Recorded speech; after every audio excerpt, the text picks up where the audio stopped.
Hey everyone, welcome back to the Elite Real Estate Podcast. I'm your host, Sam Popple, along with my co-host, Will McClellan. And today we have on Zach Westerfield on for part two. So Zach has started a Southern Venture Partners with his partner where they specialize in historic redevelopment projects. So let's jump back into it because I think we really left off part one, really kind of letting people know some of the benefits. You don't have any competition in what you're doing right now. And so it's very interesting. So let's talk about Southern Venture Partners. Your company specializes in historic redevelopment, particularly in tertiary markets. What makes these markets attractive for real estate investment, and how do you evaluate the market's potential for revitalization? Yeah, so me and my partner, Milt Calloway, even before we started Southern Venture Partners, we were just kind of in the brainstorming phase. We started looking around, and this is pre-COVID. So this is 2017, 2018-ish, 19. And, I was just always, as we talked about last podcast, always listening, to podcasts, always listening to news, trying to keep a thumb on the market. And I said, man, I really think the next wave is going to be tertiary markets. House prices are already starting to go up. America's now largest generation, millennials, are hitting their 30s. And you can tell, based on my friend group, I had about 7 weddings in 1 year. Everybody's getting married, starting to have babies. Mm-hmm. And that generation was part of that push, the urban redevelopment, started 10, 15 years ago. But now those people are all having kids. And it's not so fun to live. I'm about to have my 4th kid, so I can tell you, it's not so fun to live in an apartment with kids downtown. It's really cool when you're young and married or young and single, but not so much fun once the babies start coming. But by then, you start looking at housing prices around those core areas, and you just start running the basic math. Okay, 400, 500, 600,000. That's in your cheaper metros to buy even a starter home. Your average salary of your 30, you can't afford it. And then you combine that with the expansion of internet access, which had already started pre-COVID. And so all the things that we were looking at started pre-COVID. COVID just accelerated it. So I was already looking at going, hey, with the expansion of internet access and a lot of this millennial generation, they really are big on that kind of community feel. I think these small towns are going to boom. They can come in, they can buy, a 2-3 bedroom starter home for $100,000, put some work into it. You can't do that close to a major metro. Yeah. And all it takes is some internet access. Well, then some of the counties where I live started signing co-ops and bringing in fiber to all the rural areas. And then now with Starlink, my parents still live on a farm out in a rural area. They don't have any hardline access, but they just got Starlink a year ago, and they're happy as can be. They can stream all they want to. So that was really what pushed us into tertiary markets, was just kind of that thesis.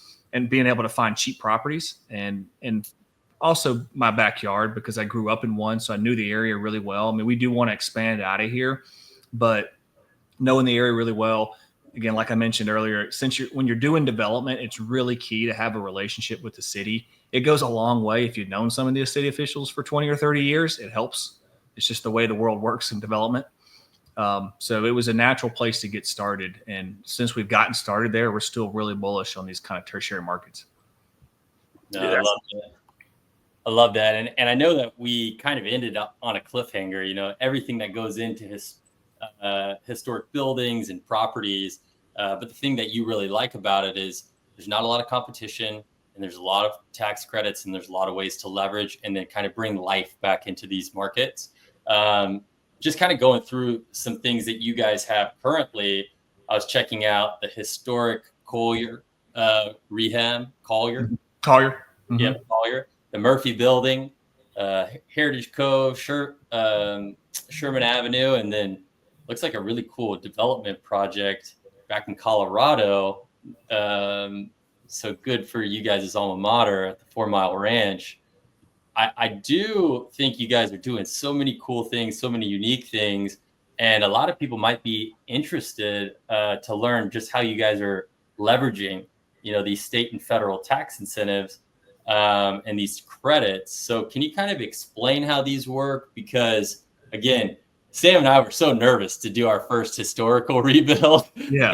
I was super excited. To add on to Will's question about how they work, also, where do you find them? Yeah. So for disclaimer up front, I'm going to summarize it. And Okay. the listeners may want to take notes even on the summary because it is rather complex. Mhm. And there is literally a book this big on it, official book written on like the tax code because it's part of the tax code. Okay. So it's both there's state and federal historic tax credit programs. Gotcha. These federal ones been around longer, I think 30 something years, maybe since the 70s. And not every state has a tax credit program. Florida doesn't. That's also because Florida doesn't have income tax because Tennessee also doesn't. But the way it works is there's what's called QREs, Qualified Rehabilitation Expenditures. Okay. And when you redevelop a project that meets the qualifications, and the qualifications are it has to be in a nationally recognized historic district or individually listed on the National Historic Register. So that's how do you find it? That's step number one. And a lot of the small towns have set up, a National Historic District. Not all of them. In fact, one of the ones that we actually just closed on, that town does not have a National Historic District. So we're actually helping them get their district stood up in anticipation of doing that building and hopefully a couple more in that district because we're real bullish on the town. But has to be on the register, has to be what's called contributing. Can I pause? I don't want to interrupt you, but I want to understand what you mean by get that historic district to stand up. What do you mean by that? So for a town, it's typically not a town. It's usually a group of citizens that come together, like a local historic board that submit an application. So the process is ran by the National Park Service, it's the Department of Interior. So the National Park Service actually runs the program for all the National Historic Districts. So every time you see something that's such and such buildings on the National Historic Register, that has been an application has been put through for that property or that district to the National Park Service at some point in history. Now, a lot of these towns, I think there was a big push in the 90s because a lot of these seem to have happened in the late 80s and the 90s, and it must have been a popular thing to do. And a lot of just various towns, groups of citizens came together, probably formed a board and did all the legwork. And it's a good amount of legwork. It's like a 6 month, right now it's a 1 to 2 year process. Oh my gosh. To put together the application, and it's basically like writing a thesis on your downtown, and you submit it to the National Park Service. And if they approve it, you're now listed on the National Historic Register. Interesting. So again, we're undergoing the process right now with one town. They do have a step up because each state, now a state can have its own state recognized district. So this particular town actually already has a state of Georgia recognized district. So a lot of their legwork was done. So that's a benefit on this particular one, but it doesn't do anything for the federal district. So you got to be eligible for the federal credit. You have to be on the National Historic Register. Got it. And generally that will take 1 to 2 years to complete. Yeah. And you have to be able to qualify. Like you can't just take, any random building. It has to actually have historical value. Sure. And so how are you guys running those like kind of historical background checks and finding that value or is it a group of citizens that are relaying that merit? If you go to the National Park Service's website, they have a historic district section, and they have a database of every property and district listed in the entire country. And you can search, it's a database, so you can search it by county, by address, and whatever.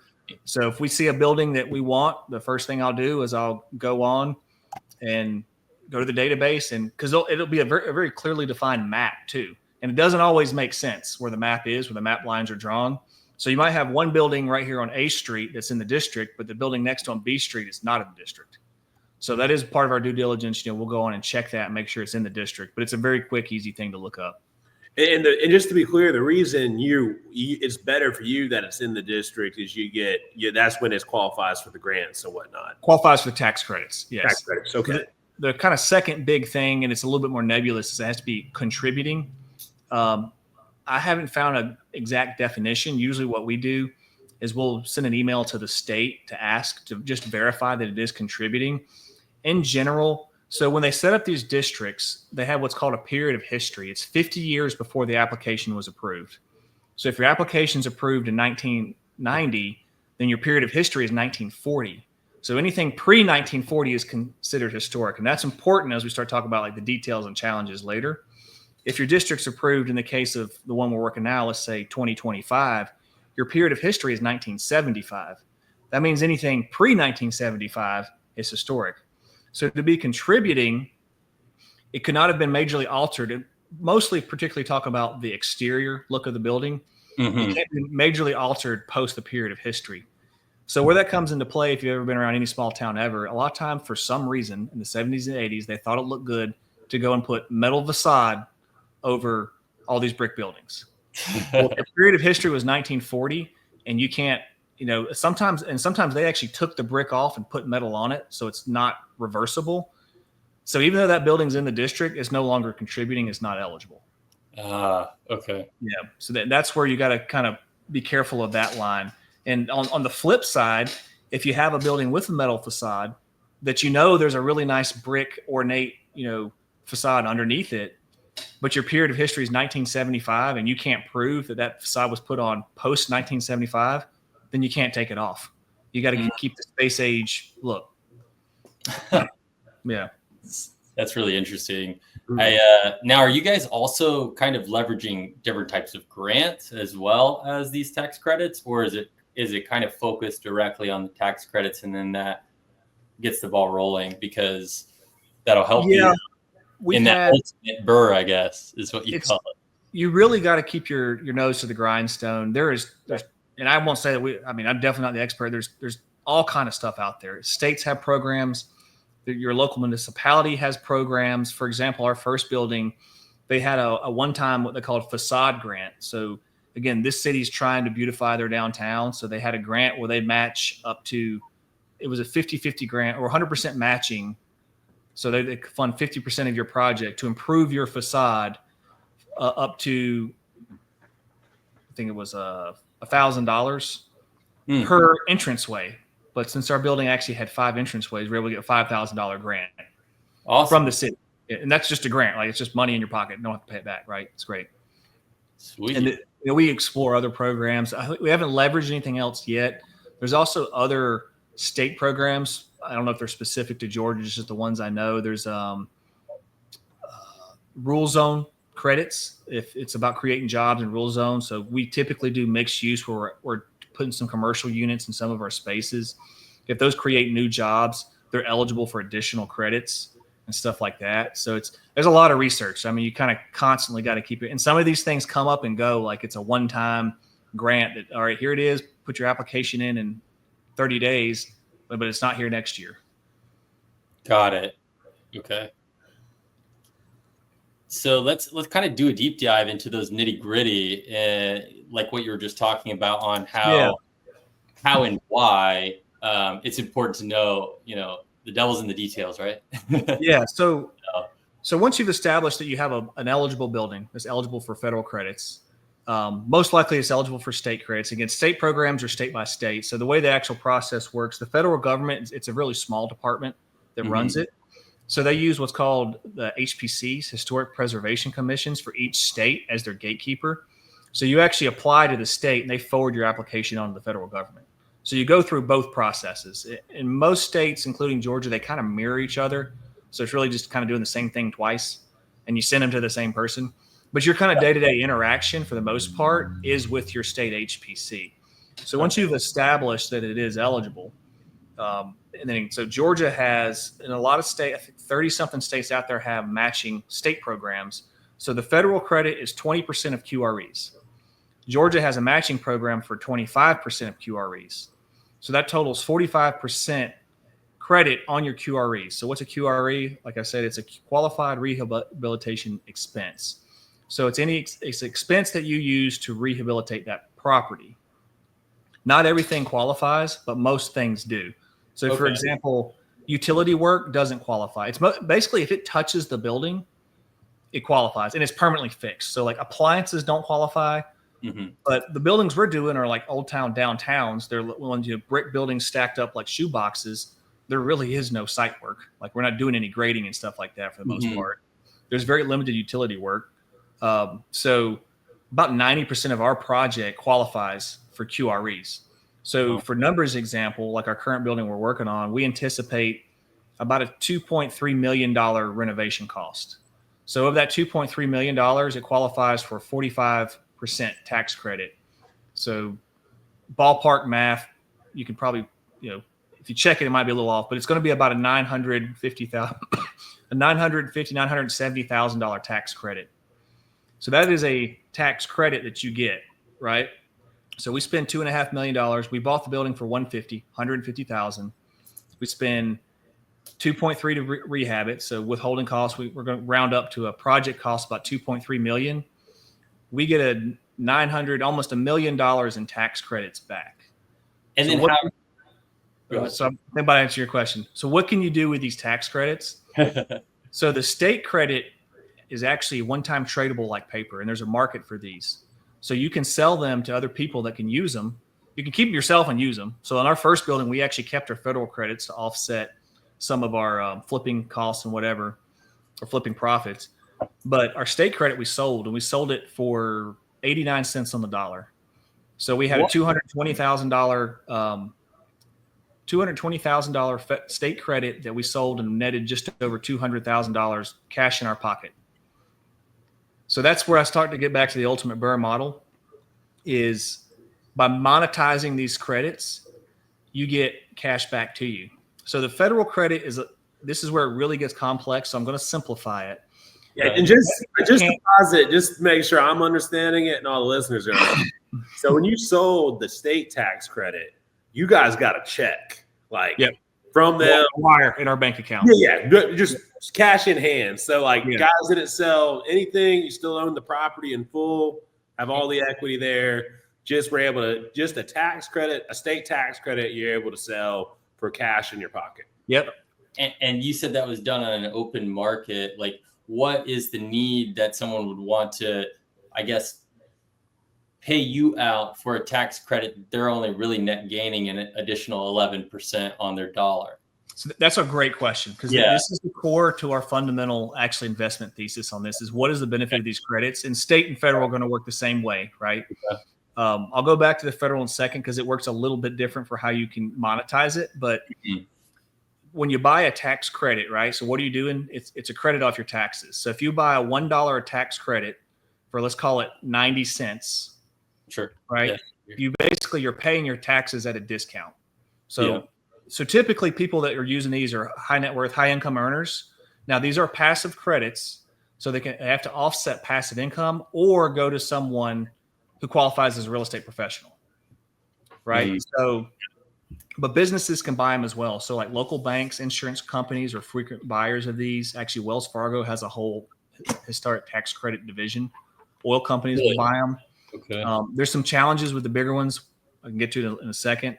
But in general, whoever's buying this credit, they're buying a $1 worth of tax credit at a discount. And it is a market, so that rate fluctuates based on if it's solar credits compete with these, carbon credits, things like that. There's a whole tax credit market out there. And people that make a lot of money and pay a lot of taxes go out and say, okay, I can write a $1 million check to Uncle Sam, or I can write a $900,000 check over here. I essentially just made 10 cents on the dollar, which is more like an 11% return. Mm-hmm. However, you didn't earn that 11%, right? You saved it. And how much taxes do you pay on any dollar you earn in reality? Some amount, 20, 30%. Mm-hmm. How much taxes do you pay on a dollar you save? Zero. Mm-hmm. So you truly made a tax-free gain on your money for something that's very realistically very low risk, like risk profile, probably like a corporate bond. So when this tax credit buyer buys this tax credit, what he's saying is basically how it works is you give me your money and Uncle Sam gives it back. And that means me, the developer, I don't have to give your money back. It's not a loan. It's not an investment. Right. You don't have to return capital. I get to keep your money. Uncle Sam gives you the money back at a profit because you're buying it at a discount.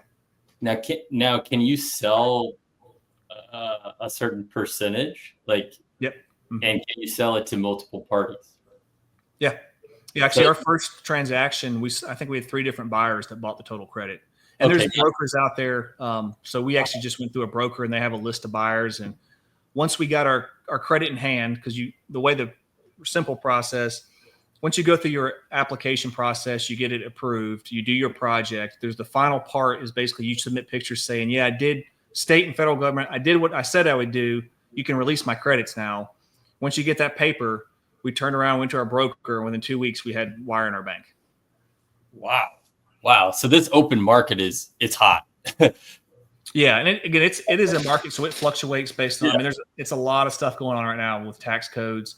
I'm not going to deep dive too much into like these last few years, but just for now, for the sake of this episode, there's a tax credit market for it.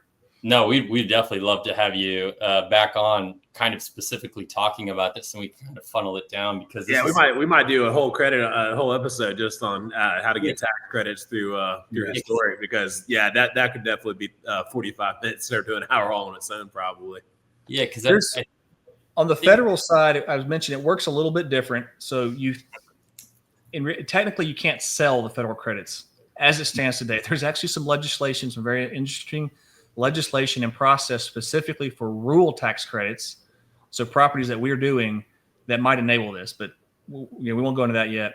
So the way the process works right now, in order for someone to use the tax credit, you actually have to be an equity owner in the property.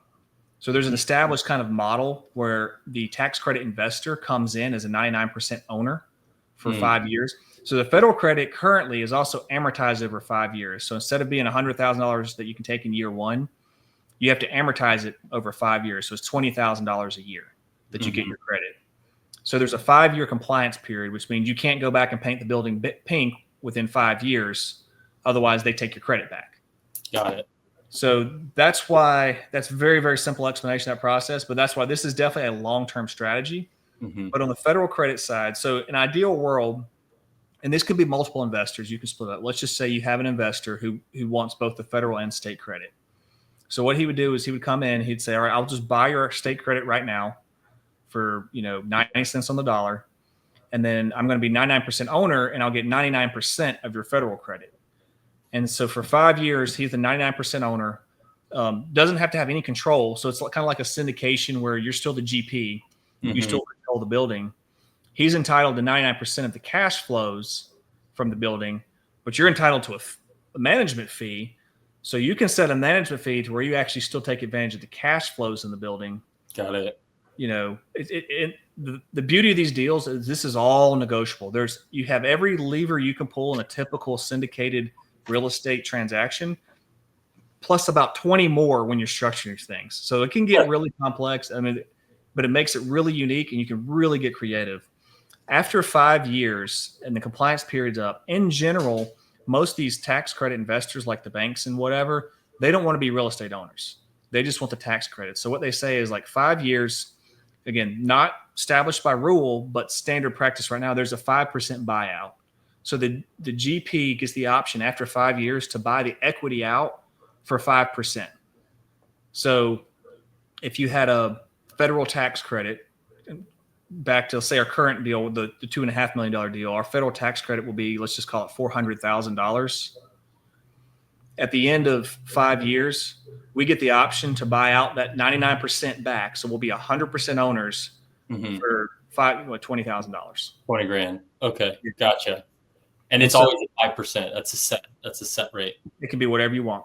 Oh, okay. That's just kind of the industry standard. Right. It's kind of based on, that's where it gets really into IRS regulation. They don't want like 1%, but the developer doesn't want to pay 50% after giving up ownership of his building for 5 years. Sure. But in that very simplistic model, what it means is by the time you've sold your state credit and you get your investor capital for the federal credit, which again, that is a credit purchase, or not on the federal side, but that's not a loan. It's not a typical equity investment. Like you're not giving their federal credit dollars back. Uncle Sam gave them their money back. After 5 years, you own a building that's worth $2.5–3 million. Probably, hopefully, going to cash flow if you underwrote right. Like rents are doing well, and for 20 grand, you'd be 100% equity owner in it. Yeah, no, it's a slam dunk. Now, curious, and this is, and I'll say this whole episode is definitely more for the advanced real estate investor because you don't probably want to jump straight into this. Definitely want to work your way. Would not recommend going straight into this. So I preface that is my question is definitely an advanced question. So if that person is also bought that 99% for the tax benefits, could they? And I guess you as the GP would get to decide, but would there be an option for them to also do an accelerated depreciation study so that way they could then, get an even further tax benefit? Yes and no. So this gets real deep in the tax rules on this, and it's a book this thick, but you can't do accelerated depreciation on a tax credit deal currently. Now, the current legislation might change some of that.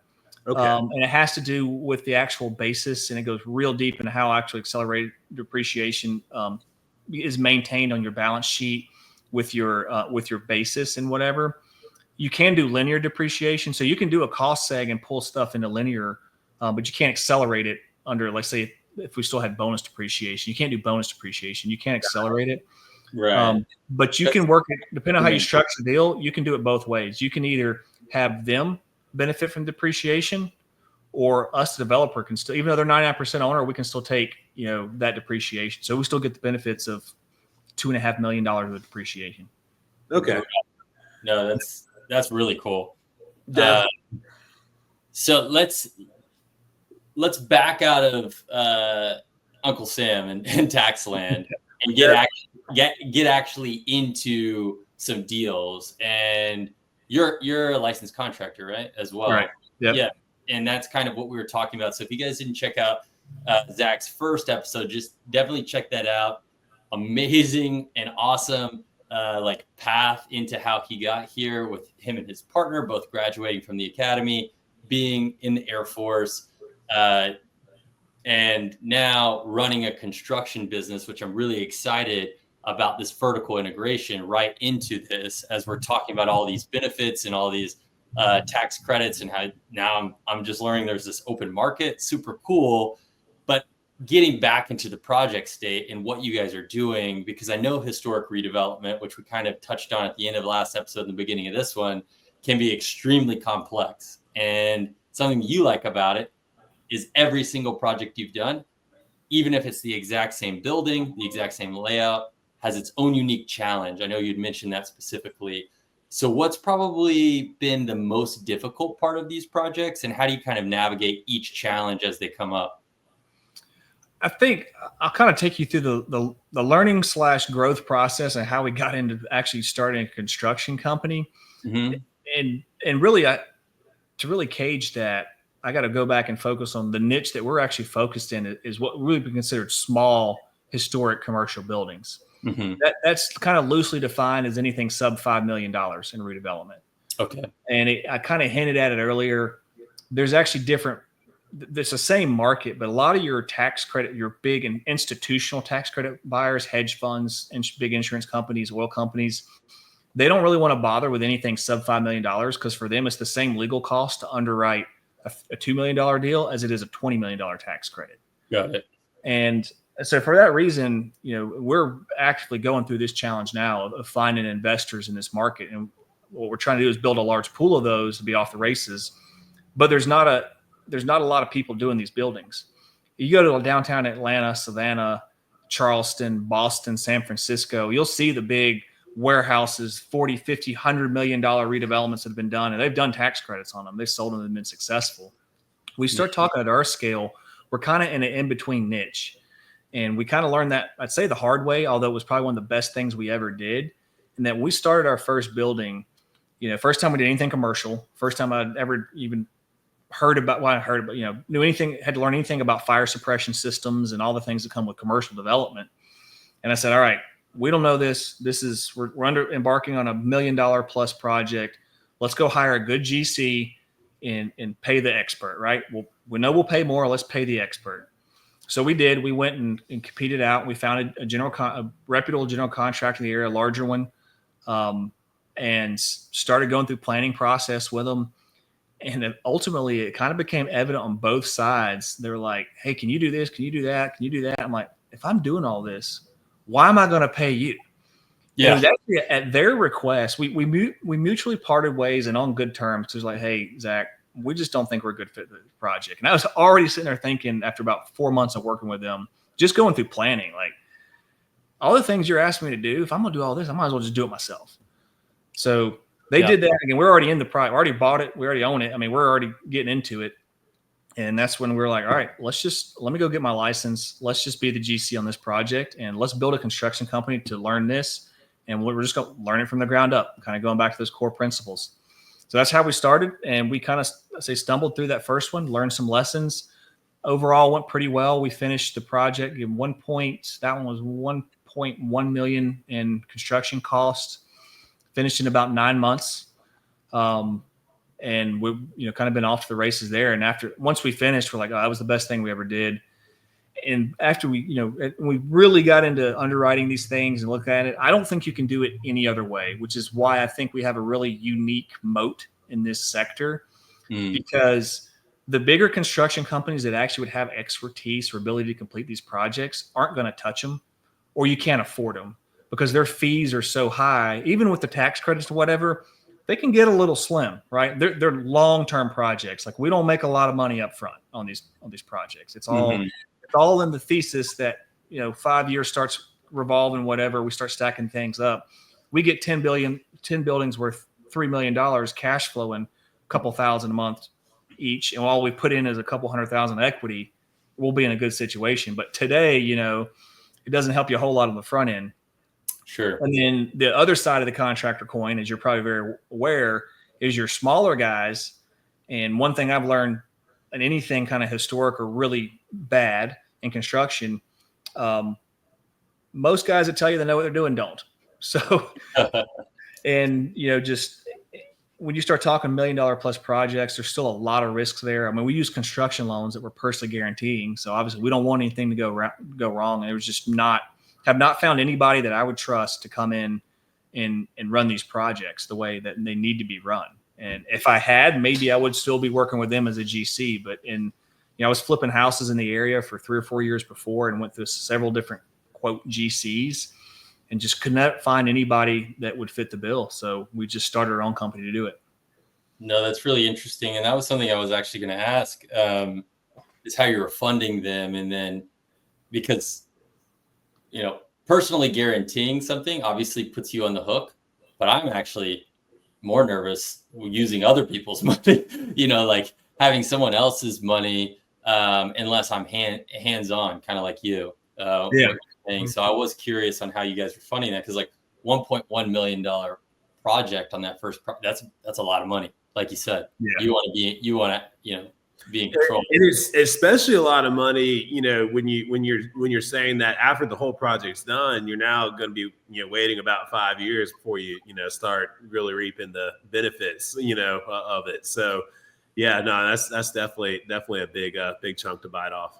Yeah. So there's, so today we kind of creative structuring. Like I said, another advantage of this niche is you can get some pretty motivated sellers. So we've been first 2 buildings, we've been able to seller finance them, sell it, because almost never do they have loans on them either. So seller finance is an option, and it's been sitting there for forever anyway. Like, I don't mind holding on to it for another 6 or 12 months. And what that allows us to do on the seller finance is it takes about 6 to 12 months to go through planning on these, because it's like a full, it's got all the aspects of a full development. So we've got to, work with our architect, go work with the city. On every instance so far, we've had to go to zoning and get them rezoned to be able to permit what we want to do with the building, get all that stuff accomplished. It takes time. So if we had a normal construction loan, they typically range 12 to 18 months, we'd be out of time. So using seller financing, what we've done is we seller finance them either 100% or 85% seller financing. So little money out of pocket, get through all of our planning. And when we go to permit and start construction, we've been able to network and find some great local banks that are doing some great construction products. So actually the one we've been working with gives us 85% of the project cost up front. So we don't have to put any money down. So we now have, 85% of our budget to burn through. That they'll get, actually, side note, they'll give up to 85%. We haven't taken it yet because as interest rates have gone up, we're real cognizant of our risk factor. Mm-hmm. Now, I'm going to go a little bit of a tangent, so forgive me. But another great aspect of these historic buildings is, remember, a large chunk of your equity was that tax credit investment that doesn't have to be repaid. That allows you to get very favorable loan to values on these buildings. So our first building that's completed and in service, we're like 57% levered. we were able to complete the project with only 57% leverage, which is huge. Right. Our risk, we've de-risked it a lot. but most people are at 70 or 80%. So definitely. Yeah. Because the tax credit that we sold, that $200,000 makes up a gap of that equity. Mm-hmm. So to get the project done, we used a construction loan on that one. We didn't want to risk investors' money. We knew that up front, figuring it out. So we self-funded to get construction done. And we bootstrapped it. I mean, we put it on credit cards and took out retirement accounts and the whole 9 yards to get it done. But we got it done, got it finished. The $1.3 million total project cost. So we had a construction loan of around $700,000 on that one. And we took a private money loan. So a second, like a $200,000 private money loan, and the rest of it we self-funded. And then when we sold our tax credits, we were able to get a lot of that capital back. And then we kept the federal credits ourselves. So we're in that same bucket of we put our capital into the project, but then Uncle Sam's giving it back each year on our tax return. Sure. Right. So I had a quick question, then it kind of goes, and you kind of led part of when you said the contractor thing led me into kind of what I was about to ask in terms of how do you balance the redevelopment with preserving the historic charm of the properties. But same time, I was also curious. You guys started the construction company. Are y'all doing outside projects too for others, or is that solely working for you guys and Southern Venture Partners? Yeah, we are. We've been back and forth since we started on how much we want to do. Mm-hmm. I think at any given moment, we're doing about 80% of our own work. So we do some limited other projects. We dabbled a little bit and do we want to do just kitchens and baths on the side? Because at this point we have a full-time crew stood up. And so we got to keep them busy. And even if we have a $2 million development project going, like right now we're at mechanical rough in. So it's all subs. We got our electricians, our plumbers, our HVAC all in there roughing in. Our crew doesn't have anything to do out there. Right. So we I always like to have side projects. So we're still flipping about 2 houses a year. So we got another house flip going on right now they're working on. And then we'll take on limited customer projects. We haven't done any advertising. It's just people have come to us and said, hey, can you do this? It's given us the benefit of working with the right customer. We did work with one customer early on who wouldn't want to work with again. And I'd like to say, the benefit of being your own contractor is my customer never complains. So but we're doing that. And we're now looking at, as again, you're always running out of capital. How do we produce more operating income? Do we want to do more construction services in the future? And I think the answer is yes. And so we're kind of actively working on scaling up our construction company size. But I think our core focus on construction for the near term will definitely be our own projects. No, that's good because I mean, like you said, it's hard to just trust just a GC that you don't know that well just to go in and handle some of this stuff that can have consequences if it's not done right or not done in the way that it needs to be to preserve everything. So which leads back to my question on how do you balance that, bringing it up to the modern standard with preserving the historical charm of the historic area? Yeah, I think that goes into the teaser I mentioned at the end of the last podcast. An ideal building is totally decrepit, but the walls are good enough to save. And that's pretty much what we have in our current project. So the way the historic preservation process works, one misnomer is it's historic preservation. It's not historic restoration. It's not put it back how it was the day it was built. Because in reality, like most of these buildings have been a million different things over the last 100 years. Mm-hmm. They've been, churches, movie studios, movie stores, coffee shops. They've been altered almost since the day they were built.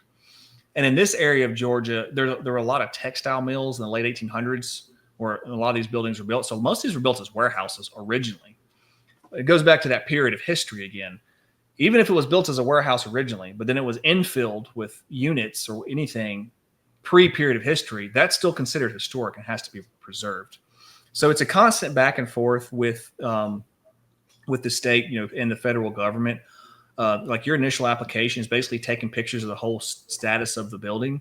Mm-hmm. And the onus is on you. If there's something that you don't want to keep, the onus is on you to prove that it's either not historic or why there's a good reason for not keeping it. So they're really big on windows.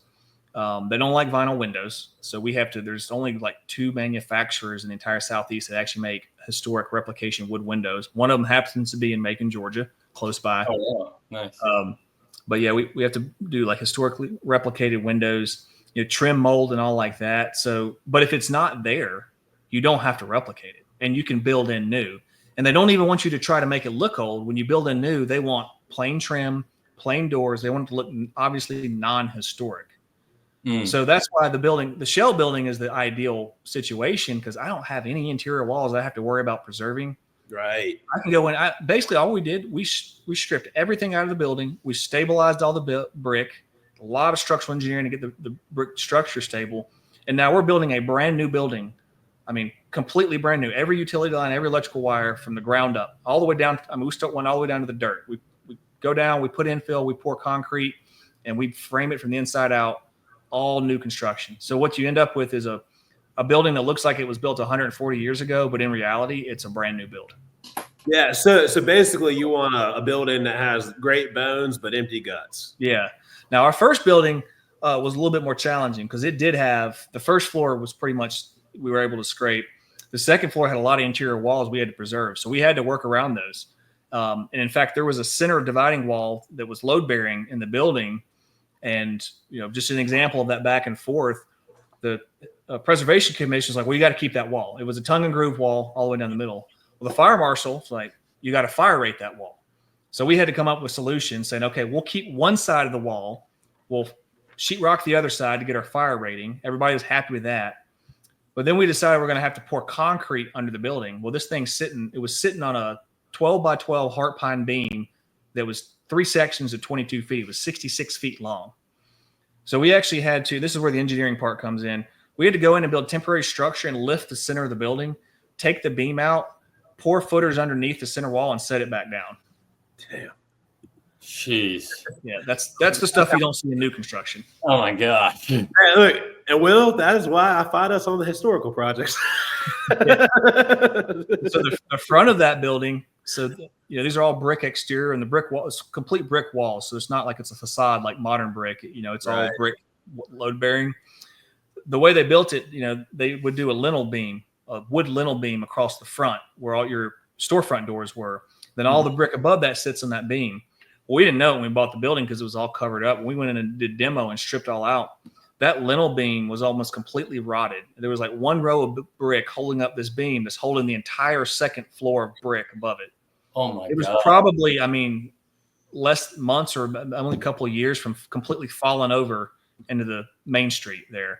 Oh my God. I actually had to design a system where we went in and we used metal L angle. We had to sandwich the brick and put temporary poles, load bearing poles, lift the whole brick wall up so we could drop the wood beam down and put a new steel beam in its place and then build the support up underneath it. Wow. So with these projects, you have to be very creative and methodical. Yes. Obviously that. And it helps to be an engineer. And it helps be an engineer. It's just like the construction side, because in this area it's hard to find. So that's why I mentioned earlier we're gonna be standing up an engineering company, structural engineering company as well, because it's hard to find structural engineers. They're few and far between. They're very booked up, and something like that. If I had to go to a construction engineer and get him to design that, we were probably looking at minimum 3 to 4 month delay. Not only what cost it would cost, but 3 to 4 months of, hey, we can't do anything else so this gets fixed. I was able to design the fix, and we had it done within 3 weeks. Oh wow, that's unbelievable. That's definitely an advantage that you have in your belt. Yeah. So when you're looking at these types of things, obviously there's a lot of hidden things, right? Like you're mentioning. Yeah. How are you kind of able to mitigate these risks, like during your underwriting, and really able to think on the fly because you're going to have to, but ensure that there's not a million different things that you're having to be creative on leading up to the project? It goes back to the underwriting process, and it's a little bit different for these projects because of the tax credits. So if you remember, your tax credits are a percentage of how much you spend on your rehab, in essence, right? Mm-hmm. So you're incentivized to spend as much as possible. Right. So you want to spend as much. So unlike everything else, you want to spend as much. If you're trying to maximize tax credits, you want to spend as much as possible. Yeah. Now there's a limit, right? Because ultimately you got to refinance out in a long-term debt, and you got to be able to service that debt. Sure. So to summarize our underwriting process, we look at it and go, all right, typical rent analysis. What can we afford? What kind of loan can we service with market rents? We get that number, and all right, that number is our maximum project amount that we can spend. what do we think? We've been building our systems to be able to estimate the best we can, and always iterating that and getting better. What do we think we can spend on construction? And if there's a pretty big gap there, then we know we have a really big buffer. So like our current project, we know we can go up to 2.5 million. That was kind of our top line number. We can spend 2.5 on the project. Mm-hmm. We actually think construction costs are going to be 1.9 million. So we got a $600,000 buffer there. Yeah. Now, when you're doing that, are all of these generally long-term rentals, or you're Airbnb-ing these, because these are smaller subset markets that are kind of far away from other metros. So I'm curious on how you're keeping these doors full and these turnovers, and how you guys are kind of analyzing the underwriting process. Yeah, that was so. The answer is yes to the Airbnb question. We from Really? Day one, we had it as an option. We haven't done it yet because we've actually done well with our long terms. There's a need for it in our market. We do our typical market analysis, but they're small market. So this is one of the challenge of tertiary markets, right? It's challenging. There's not a lot of data out there. Even if you've ever bought a single family rental in a small market. Why I was curious, and I wanted to ask that. Right? Like you're in these... Part of it is we took a risk because there were no comps. I mean, we do nice apartments, right? There would be considered your luxury apartment: granite countertops, stainless appliances, hardwood floors. There is nothing like it, and it's a downtown unit. You can walk out your door and go to the local pub, the local restaurants, and they do exist in these towns. I mean, we're not just going blind into the town. Sure. And we're picking right now areas that are on this expansion zone of Atlanta, so we know the area is growing. Mm-hmm. But there was some risk there because we thought we knew what market rents were. Our conservative underwriters, we actually were less. We were able to get more rents than we did in our initial pro forma, so that worked out well. Once we did the first one, all right, now we know. So we're doing the second building we're doing is only 3 buildings down the street. That one we didn't buy it till we had leased up our first one, and we knew we were right, that our thesis was right. Okay. I love that the analysis you did, just backing up slightly on the how much can the rent support? Like how what can the debt support, and then how cheap can we do it? And then trying to find that middle way there of how much you want to spend, because there's another aspect to that too. And that's where being the general contractor comes in. So GC fees qualify as QREs as well. Oh wow, okay. If we know we can build it for 1.9, but we can go up to 2.5 and support the project. And we can get a capital investor to come in and fund the project. We actually can charge in that $600,000. We can charge as much GC fees as we want to, up to $600,000. Got it. Now that goes back to structuring the deal, making there's a lot of those levers play into your ultimate returns. But that's our model, and how I said that the only way you make this work is being the GC, because as a typical developer, you're not going to live off development fees doing these buildings, and then you're not getting any payout much for 5 years. But if we can make $200,000 or $300,000 as the GC, which is relevant, because if we weren't doing it, we'd have to pay somebody else to do it anyway. So we're just paying us with our own work. 2 or 3 times more. Yeah, exactly. But it gives us flexibility in the project too, because if we need to defer a GC fee for 3 years to wait for a refi because something didn't go quite to plan, well, we can do that. But find me another GC out there that we hire to go, hey, can I just pay you in 3 years? Right. Better, Yeah. That's awesome. So kind of go on to it. So as you approach these deals, what are the main factors you consider before you move in, for sure, and actually kind of even on that, are there any that you have put under contract on some terms that you've walked away from? I don't think we've actually put one under contract yet. It's again, the great benefit is there's not a real competitive nature, so we don't rush into a contract. It's usually a lot of conversations up front. Location first. So we're targeting specific markets, areas that we know. And I grew up in this area, so I know these areas like the inside. I know them inside out. There's a couple towns around here that are really experiencing some growth, and there's some stuff going on with some industry coming in and some revitalization that we think really is going to take off. And so we're trying to thread that line of getting in while people will still take $80,000 for the rundown building, but then all this growth happens, and now they want $400,000 for the rundown building because you don't get tax credits on your purchase price. So that doesn't. So the entry has to be right. Yeah, and then we look at everything. We look at where the building's located. Is this going to, because we target residential apartments. Is it going to be a nice place for people to live? Kind of your standard stuff. And then we have our due diligence stuff, things that would just shut down any development project. Like I mentioned earlier, every town's concerned about parking. It's where, you're bringing in 13 residents, and that's our first 2 zoning hearings. Nobody cared about the fact that we wanted to reduce apartment size or want to bring apartments. All they cared about is where they're going to park. So we just go ahead and get creative and find plans. Everyone, we kind of solve the parking issue. Once we have that solved, utilities is massive because a lot of these towns have really outdated utilities, and modern code's going to require you to run sprinkler systems in these buildings, and that takes a lot of water. So if you've got outdated utilities, you're not going to be able to do your project. So we definitely make sure before we go, before we close, that we've got that figured out, talking with the city and utilities departments, make sure their infrastructure can support what we want to do. And then zoning is the third aspect. So most of these towns, we target smaller apartments. That was another thing we took a risk on to increase the density to make it more financially viable. I mean, our apartment size is 400 square feet to 700 square feet on 1 bedrooms.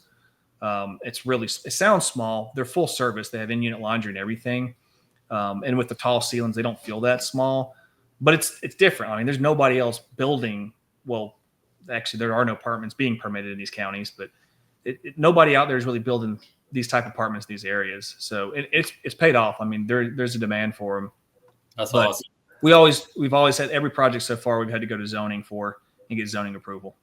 Yeah, but I do think you are hitting a need that does make sense because there's so many people that do want a 1-bedroom place or a studio apartment that they can live by themselves when they're alone. And honestly, in a lot of markets, it's just unaffordable to be by yourself. And it's really, in modern times, it's unaffordable to really build a from ground up 1 bedrooms and studios. For the most part, it's kind of like if you got a code of how many units you can build, most people want to go ahead and, add some more rooms. So, the 3 counties we're working in right now, again, because they're on that growth path of Atlanta, but they're very cognizant of that. And they don't necessarily want to be the next super urban area of Metro Atlanta. So 2 of them they have a moratorium on all subdivisions. They're not doing any subdivision builds. All 3 of them don't permit any apartments currently. So they can't. Nobody can even build a competing product to us that's not permitted. In fact, there's one to a zoning hearing 2 weeks ago, and they anticipated it might be contentious because if you mention the word apartments in this area, there will be citizens. Literally, the zoning board will get death threats. Wow! But that goes back to us helping the community because when we come in and say, "Hey, we're going to take this building, this eyesore that nobody else wants, we're going to add a few apartments here," people are generally okay with it. Could we do 500 units in this area and fill them up? I don't think so. But most of these are 10 to 15 units each. Mm-hmm. So when you're looking at your target area, like how far are you expanding out? You're saying near towns. I know when you're in more rural areas, sometimes it's 30, 45 minutes to an hour, right? Where are all these projects? I know you said this one building is down the street from your other building, but as you guys are growing, also, what markets are you exploring in the near future? Are you just kind of zoned in? We actually have a 3-phase growth path laid out. Okay, cool. Segment. So phase 1 is kind of what we're in right now, and that is pretty much anything within a 2-hour radius of our core operations, which is basically where I live. And my foreman, we have a great foreman who runs a lot of our projects, and he lives about 10 minutes down the road from me. So neither one of us really want to drive more than an hour, 2 hours on a daily basis. And so far we've got enough deals in our pipeline to keep that through phase 1. And also goes into project size, kind of that sub $5 million size. Phase 2, we'd look at more of that kind of, hey, we could drive there in a day, but may not want to do it every day. And this, as we grow our construction company, means hiring other managers and stuff that can be in that area. And that kind of gets more towards the outer rings of central Georgia, maybe down to the Savannah market, which is really hot, Brunswick in that area, kind of a 4-hour radius, and targeting projects, sub $10 million, so stepping up in size. And phase 3 is going regionally or nationally. We're looking at some markets in Texas, South Carolina, places like that. Awesome. No, that's awesome. Yeah. So, man, with all your success with doing all this, commercial stuff, your multifamily, where do you see, the future of like real estate in general going, and like what's your, plan to, evolve with it? Are you just gonna, like, it sounds like you already kind of have it with these phases. Is that just going to be the main focus going forward? Is just eventually get to that phase 3 where it's a regional operation? Yeah, we want to keep core focus on growing this historic thing because of like kind of the process that I've outlined that we've kind of developed is, long term, it's very lucrative. You can build a really high net worth portfolio for not a lot of equity invested, but you do run out of cash. So really what our focus is right now, I say for the next 12 to 18, 24 months is growing an operational business. My partner really enlightened me on this, with his private equity time, but you really look at like, if you study a lot of very wealthy people, like everybody says, they're all involved in real estate, but the really, really rich ones made their money doing operational businesses. So that's why we're looking at expanding our construction company and engineering services, start something that starts to kick some cash off that we can then turn around and invest back into our historic buildings. And then we can partner up our tax credits. We start bringing in a lot of cash through our operational business. We just keep the tax credits ourselves and offset those capital gains. No, that makes great sense. And I mean, you guys are well on your way to make that happen. So if I was kind of looking, or a listener was interested in doing what you're doing in this really niche market, where would you guide them to start? And what do you think the most important lesson you've kind of discovered or unfolded in this process so far? So really, I think you'll appreciate this. The key to it is the construction piece, right? That's the most complex piece. And I'll say the same thing that I tell anybody who says I want to flip houses, which is construction, right? When you start, especially anything more than just doing paint and furnishings, right? You can learn just about anything you want to learn about real estate investing in a book. You can't learn construction in a book. Yeah. You got to learn it hands-on. If you really want to get into flipping and you really want to know your business, you've got to learn it from the ground up. Doesn't mean you have to swing hammers for 10 years, but you got to, you probably work with enough subs, even the good ones, the honest ones. You got to know how to check their work. You got to know what they're doing. You don't have to be an expert plumber, but you need to know when your plumber put a line by accident in the wrong location. Mm-hmm. You got to know the code and all that type stuff. So I think if you're going to try to go in anything, again, to summarize our business, it's value add through construction. Is you got to take the time to learn the construction piece. The rest of it you can learn in a book. But yeah, man. Speaking of books, I'm actually was curious. There's one question I always love to ask our guests, which I know you're a podcast guy, so maybe just be podcast regulars. But what do you think are 1, 2, or maybe 3 of your favorite books, whether they're on real estate or mindset, that helps you get to where you are today to be able to successfully do what you do? First off the mind is Jocko Willett, Extreme Ownership. I kind of learned the principles in that book when I read it, because I only read it maybe a year or 2 ago. And, through my podcast, I've kind of had the Cliff Notes versions on a lot of the books I haven't read. I do try to listen to audiobooks now. So I do try to read a lot still. I used to read a ton. I used to travel all over the place for military all the time. So I would read on the airplanes. So I read all kind of flipping books and everything on the airplanes.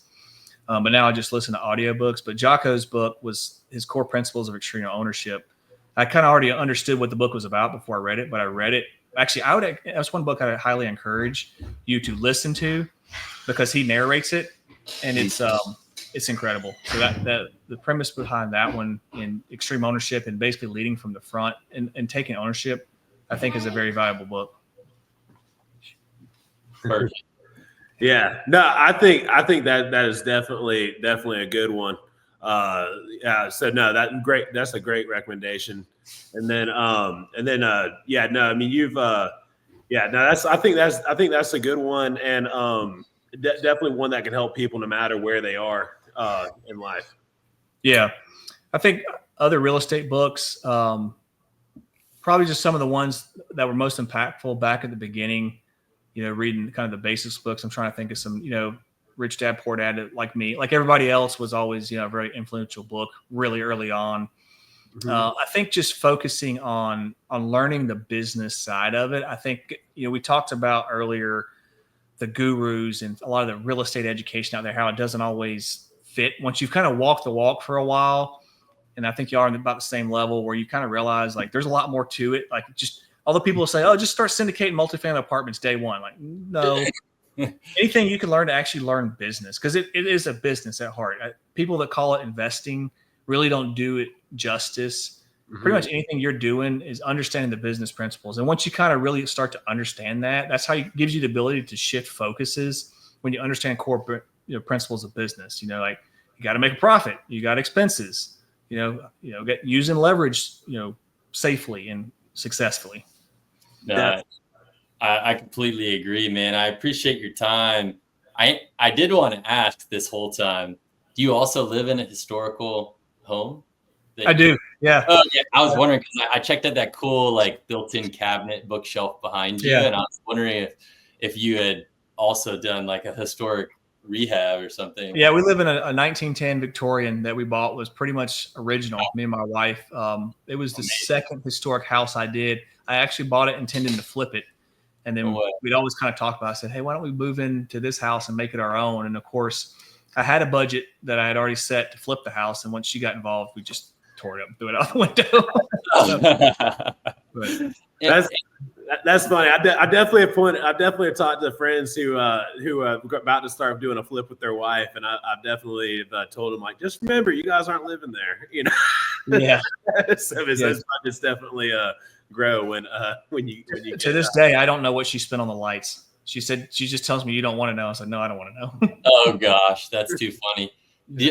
Kind of in closing here, just because I was curious, it was either yes, it is, or no, I didn't. But since you do live in a historical home that you renovated, do you also get some sort of tax credits or tax benefits or any type of grants in the local community of like keeping the aesthetic of the home on the outside and the exterior? Like living in a home that's 115 years old is pretty incredible. So that probably comes with its challenges of having to renovate the whole thing. Yeah, two parts there. As far as challenges, that's where I got to doing really bad projects, because I kind of just learned like even on like flipping a house, the worse the better, because I'd rather just have something where I can go in and just start fresh. Trying to patch plumbing and electrical, it gets to be too much of a challenge. So that's what we were able to do in our house. We pretty much gutted it all down. So never had air conditioning before, but all new HVAC, electrical, plumbing. As far as no is the answer for any kind of credits or grants. So I know there's a lot of, when you say historic, for a lot of people, it means a lot of things. I kind of walked you through the state and federal historic tax credit program. There's also local historic districts in every town. Mm-hmm. And when you start hearing the horror stories of, well, I had to paint my windows a certain color, that's almost always your local district. So it's town by town. Some of them don't have any commission, even if they have a historic district. That's the ones that are going to be a pain in your side. As far as regulation, as far as benefit, there's no requirement. If you're in a National Historic Register, there's no requirement that you have to get tax credits. So you don't have to comply with anything they say. If I wanted to buy my house or historic building and paint it pink and do whatever and put disco balls on the roof, you can do it. You just won't get tax credits. Interesting.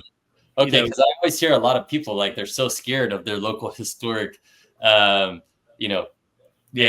ARB or something like that you're going to have to do this, and this. And then, I'm not even going to get it, because in our area, in the Gulf Coast, in Pensacola specifically, there's like 3 really nice areas close to downtown Pensacola that have a large percentage of homes that are historic homes or built in the late 1800s or early 1900s.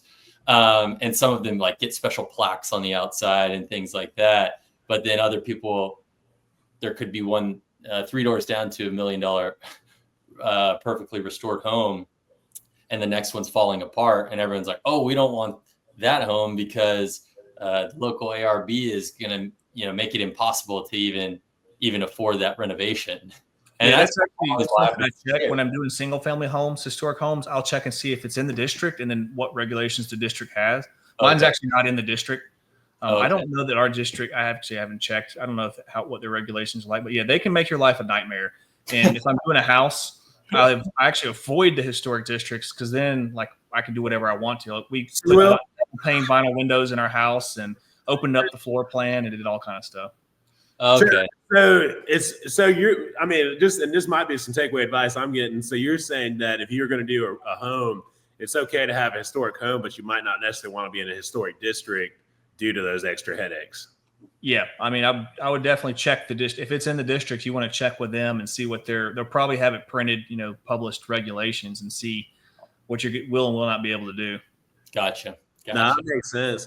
Well, man, you've clearly built an incredible career with Southern Venture Partners. Man, love that you built a construction company. Love we're about to see you have an engineering company. So, I mean, so much going on. Where can our listeners learn more about you and get in touch with you if they want to maybe be some private money or invest in some of your future deals?